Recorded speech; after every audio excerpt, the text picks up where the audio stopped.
Hola, nuevamente con ustedes la profesora Verónica Velázquez Monroy, con este sexto video de la historia de México, el Porfiriato. Las etapas del Porfiriato. El régimen de Porfirio Díaz de 1877 a 1911 brindó esta estabilidad relativa. Se desarrolló en tres periodos que puede denominarse como temprano, medio y tardío, que en cierta forma fueron de instauración, consolidación y crisis. Inicia en el periodo de 1876 a 1880, con un periodo de 1880 a 1884 en donde Manuel González fue presidente a las órdenes de Porfirio Díaz y posteriormente de 1884 a 1911, culminando con su renuncia. ¿Qué es el porfiriato? Es el periodo de 34 años en el que el ejercicio del poder en México estuvo bajo el control de Porfirio Díaz.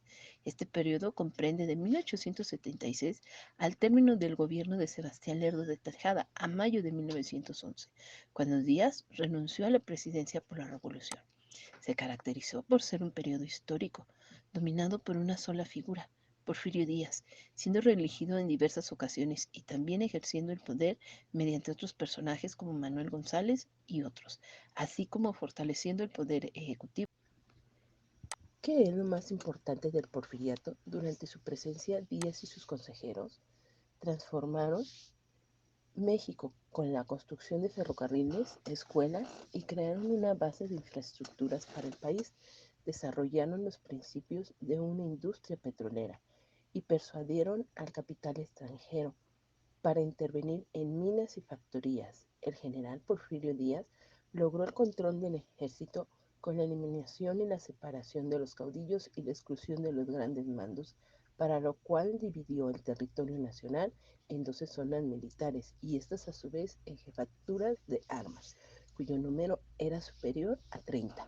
El gobierno de Porfirio Díaz inició con 640 kilómetros de vías férreas y terminó con 20.000 kilómetros. El uso de la electricidad trajo enormes beneficios. Los ferrocarriles facilitaron el comercio en el país, el mejoramiento del comercio y de los ferrocarriles estimuló la apertura de nuevas fábricas, se impulsó la industria minera mediante la inversión de capital extranjero y se introdujo nueva tecnología. Porfirio Díaz, el general Porfirio Díaz se convirtió en el héroe de la intervención francesa al lograr el triunfo en la batalla del 2 de abril de 1867 en Puebla y apoyar en la derrota definitiva del imperio de Maximiliano. El lema de Porfirio Díaz, poca política, más administración. Porfirio Díaz sube al poder con el Plan de Tustepec y el Plan de la Noria. El Plan de la Noria de 1871 desconoce al licenciado Benito Juárez como presidente y propone la no reelección de los presidentes. El Plan de Tustepec, Porfirio Díaz desconoce la reelección del presidente Lerdo de Tejada. Las clases sociales del porfiriato. La clase baja era la mayoría de la población y se componía principalmente de obreros y campesinos, quienes vivían al margen de los progresos técnicos y sociales que se daban en la época, al grado de que la clase baja era prácticamente iletrada y vivía en una economía de subsistencia y estaba mala alimentada.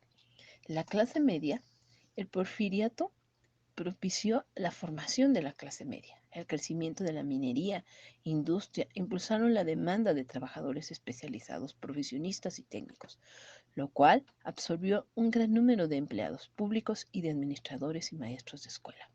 La clase alta tenía la posibilidad de viajar a Europa por largos plazos de tiempo y vivían en casas grandes que contaban con servicios. La aristocracia semifeudal, alta sociedad, durante el porfiriato la clase más alta estaba formada por los políticos en el poder, así como de los inversores capitalistas del extranjero.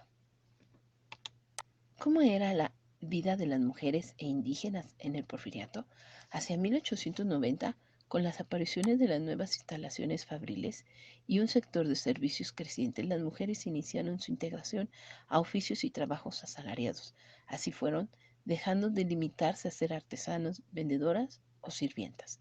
Durante el porfiriato, México fue propuesto como una nación esperanzadora para el avance y el progreso por parte del presidente de aquel entonces, Porfirio Díaz.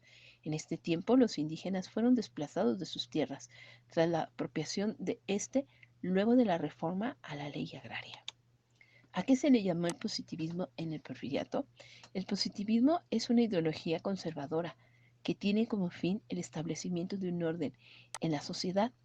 El francés Comte opuso a la ideología revolucionaria de libertad sin límites, la ideología de una libertad ordenada, de una libertad que sirviera al orden, a la idea de la igualdad.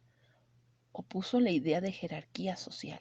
Los factores que sostenían a la dictadura de Porfirio Díaz son la doctrina llamada positivismo, el apoyo incondicional del ejército, las facilidades de inversión que dio a industrias extranjeras, la represión constante hacia ideas de libertad e igualdad. Los factores que ayudaron a la caída del porfiriato. Las críticas personales de los liberales Ricardo Flores Magón y Arriaga, las huelgas de Cananea en Sonora de 1906 y las huelgas de Río Blanco en Veracruz, la formación del Partido Nacional Antirreeleccionista. La huelga de Cananea fue una huelga laboral en la mina de cobre de Cananea, Sonora, México, contra la empresa Cananea Consolidated Corporate Compañía, propiedad de un estadounidense llamado William C. Green. La huelga es muy parecida a la de Río Blanco, Veracruz.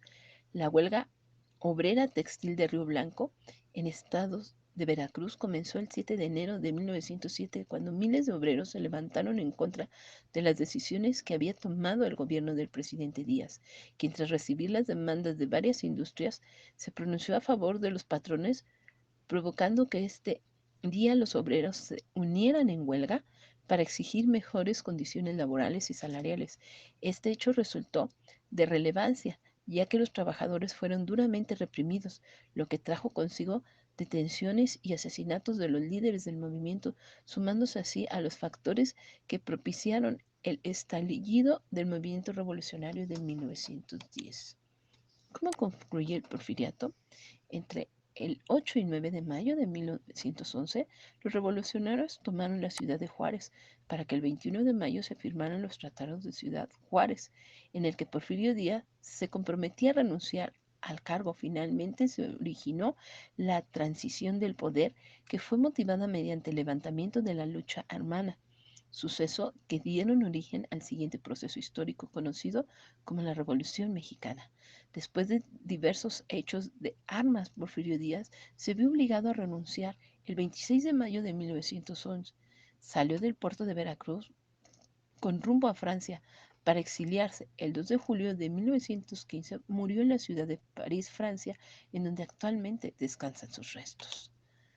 La República Mexicana, el 20 de noviembre de 1910 al 21 de mayo de 1920, se da lo que se conoce la Revolución Mexicana.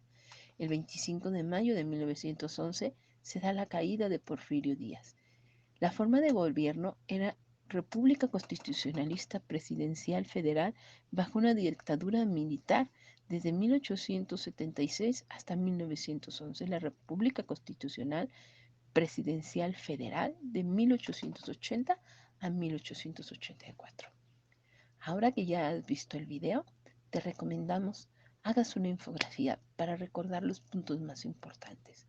Suscríbete para que en el momento en que se suba el siguiente video se te notifique. Hasta la próxima.